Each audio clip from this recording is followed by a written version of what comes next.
They superimpose the brother's face on top of some flaming homosexual. Now, brothers and sisters who are looking for Robert Mugabe and don't know nothing about him and go past this site won't know that's not him. This is a kind of desecration. This is a type of hardcore aggression. So don't be surprised in the days to come if some obscure article comes from nowhere that says the irritated genie is a homo or is a child molester. Because they know that the worst way to desecrate somebody with morals and character is to tell the world that the very thing they're fighting against is the very thing that they're doing. They're a hypocrite. This is the kind of stuff they're extremely aggressive. So I want y'all to remember that. Because this is what you go up against when you open yourself vocally to fighting these Europeans. This sister here fighting though, ain't she? Winnie Mandela. Anti-warrior friend, give her a round of applause. We knew she was fighting white racism, but you know what we didn't know? We didn't know that one of her major fights was child molestation and homosexuality. Let's go to her trial. Remember they had a trial where they said she was trying to start a team and killing people and all this stuff? Well, let's see how the whole idea of her starting a little boy's soccer team, let's see how the idea started. She's on trial. They said, what were the circumstances? The circumstances were that I was informed by Fulani that there was a sick young boy who was in the manse in the care of Reverend White Veron, a white reverend, that this boy was claiming that he had been sodomized. That's how the whole fight with Winnie Mandela started in South Africa. As a matter of fact, she goes on to say, I could not believe that a minister of religion entrusted with children's lives would abuse them. Children who could not make any other choices but depend on them. What kind of beast is this? Who wears a collar on Sunday and goes to preach the parents of these children and preaches the word of God even to some of these children. At night he becomes something else. They're fighting against homosexuality because it's being waged as a war against African people in Africa. Could you do me a favor? I want to do something real quick. We almost finished here, but look, brothers and sisters, I want y'all to hear something. Winnie Mandela came to America and she was asking for our help. And I want you to play this. I want you to listen very carefully. She's in a church in America. And I want you to listen to this as she's asking for our help.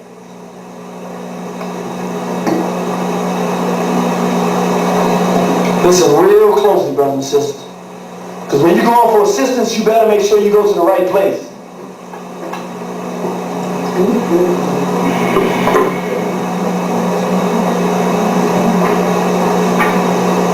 There were times with us when we wondered whether the Lord had not abandoned us.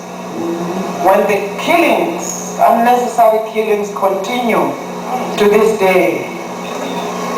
When the plotting is done by our own people sometimes, used as tools of the previous oppressor. We wondered when we attained that freedom whether hoisting the flag of freedom really meant total liberation. Unfortunately, the truth is it was not so. We are not economically free in South Africa.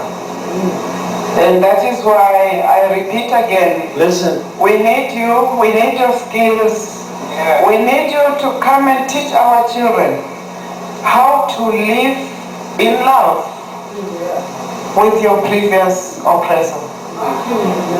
We could not understand our leaders when they said we were to go into a government of national unity. We tried that.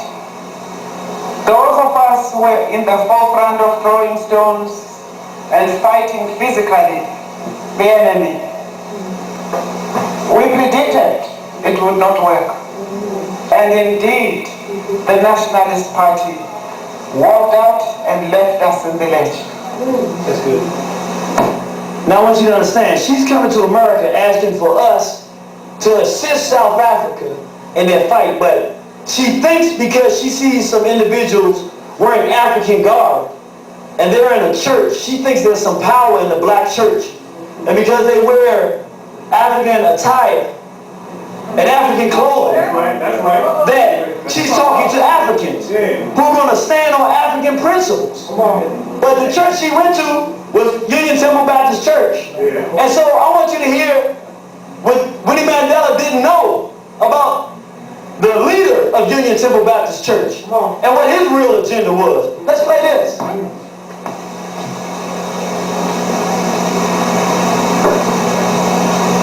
Jesus said, whosoever will that's straight, come to me. Jesus said, whosoever will that's not gay, come to me. Jesus said, whosoever will that's not young, come to me. Jesus said, whosoever will that's not gay or old, come to me. Jesus said, everybody whosoever will who practices Christianity as a Baptist or a Methodist or Episcopalian, come to me. But he said, all ye.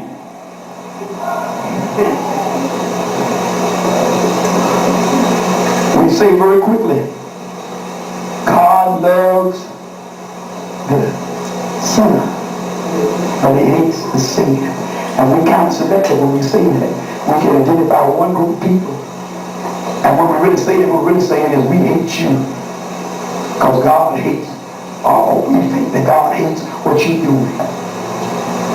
It's an abomination, they say, to be homosexual. And while if you read Leviticus, the 11th chapter, it's also an abomination to eat any seafood that come out of the water that don't have no fin or no scales.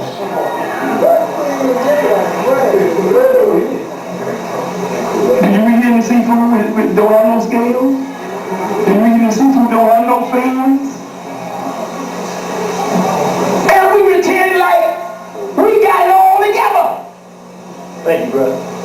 This brother, so you gotta be real careful where you look for help from. Yeah, that's right. Everything that glitter ain't gold. Right. Sometimes you can take waste and dress it up real good, it look good till you get up on it. Yeah. And you smell it and you touch it and you realize you're dealing with trash. Yeah. This brother actually is comparing the rape of little black boys, which turns into what we call homosexuality, with somebody eating a seafood sandwich. See, it's kind of funny when you think about it, but it ain't really that funny when there are black people across the world who are fighting white power, white established power, who are telling black people you must in Africa adopt a platform that accepts homosexuals. And Cape Town is considered the gay capital, the queer capital of Africa. Wow. And people are fighting real battles, and you're making jest with this thing like the rape of children is something that's funny. But I'll tell you what. Now, I'm not saying, the name of that lecture that you just heard, that little snippet from, is called Unconditional Love. Right. Now, I'm not saying that he got the title for this lecture from this website I'm about to read to you. I just want to show you what happens when you start opening Pandora's box. I kept hearing this word, unconditional love, and at first I assumed I knew what it meant. I said it means that you're going to love your people unconditionally regardless of if they're making mistakes, so forth and so on. But I didn't understand what it meant. So I looked on the internet and said, let me find unconditional love. That's the name of the tape. We promote homosexuality. Unconditional love, interfaith resources for adults who are attracted to minors. Unconditional love is a part of the Philia sites, which provide news and resources to religious support groups for adults who are attracted to minors. The sites offer interfaith and secular material that will be of interest to all minor attracted adults and to the other people seeking information about pedophilia and pederasty. So now the whole idea is for us to give away who we are as a race, to surrender our morals and ethics, and open the door for all kinds of madness in our community. And that's why we see ourselves operating with a sense of lawlessness in our community. But we began to try to understand why this brother was pushing this down, and he had a large nationalist community following at his church, and we found some very disturbing things out. There's a brother in this community named Gerald Smith. He's a black historian. I mean, this brother puts the history down, but he is one of the leaders in this area in promoting so-called homosexuality. He's a black psychologist. If you get up and listen to him talk about black and white issues, he'll blow you away. But behind closed doors, he'll blow you away too. Because he's really promoting homosexuality through individuals like Reverend Willie Wilson. Naeem Akbar.